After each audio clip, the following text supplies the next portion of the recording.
Magandang araw sa atin lahat mga idol. Ayan, finish project na naman tayo mga idol.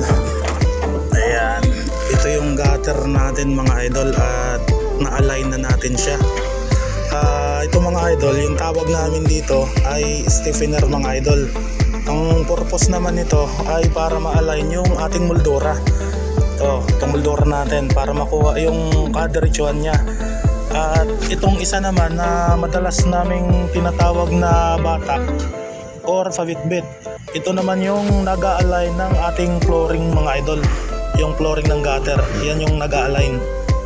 Ayan, okay na yung gutter natin mga idol at malinis na rin to. Ayan, ayos. At yan naman yung upper part natin mga idol. May stiffener and batak na rin yan mga idol.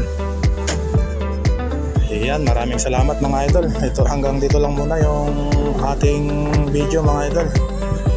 Yun, finish project.